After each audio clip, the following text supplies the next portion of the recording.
श्रीविष्णु शतनामस्तोत्रम्। नारद उवाच। ॐ वासुदेवं हृषीकेशं वामनं जलसायिनं जनार्दनं हरिं कृष्णं श्रीवक्षं गरुडध्वजं वाराहं पुण्डरीकाक्षं नृसिंहं नरकान्तकम्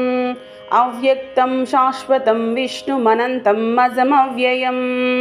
नारायणं गदाध्यक्षं गोविन्दं कीर्तिभाजनं गोवर्धनोद्धरं देवं भूधरं भुवनेश्वरं वेत्तारं यज्ञपुरुषं यज्ञेशं यज्ञवाहकं चक्रपाणिं गदापाणिं शङ्खपाणिं नरोत्तमं वैकुण्ठं दुष्टदमनं भूगर्भं पीतवाससं त्रिविक्रमं त्रिकालग्नं त्रिमूर्तिं नन्दकेश्वरं रामं हयग्रीवं भीमं रौद्रं भवोद्भवं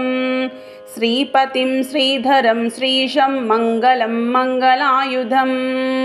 दामोदरं दयोपेतं केशवं केशिसूदनं वरेण्यं वरदं विष्णुमानन्दं वसुदेवजं हिरण्यरेतसं दीप्तं पुराणं पुरुषोत्तमं सकलं निष्कलं शुद्धं निर्गुणं गुणशाश्वतं हिरण्यतनुसङ्कासं सूर्यायुतसमप्रभं मेघश्यामं चतुर्बाहुं कुशलं कमलेक्षणं ज्योतिरूपमरूपं च स्वरूपं रूपसंस्थितं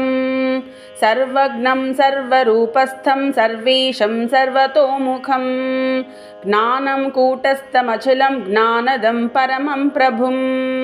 योगीशं योगनिष्णातं योगिनं योगरूपिणम्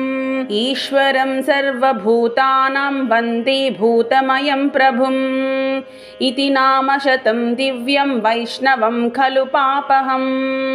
व्यासेन कथितं पूर्वं सर्वपापप्रणाशनं य पठेत् प्रातरुत्थाय स भवेद् वैष्णवो नरः सर्वपापविशुद्धात्मा विष्णुसायुज्यमाप्नुयात् चान्द्रायणसहस्राणि कन्यादानशतानि च गवां लक्षसहस्राणि मुक्तिभागी भवेन्नरः अश्वमेधायुतं पुण्यं फलं प्राप्नोति मानवः।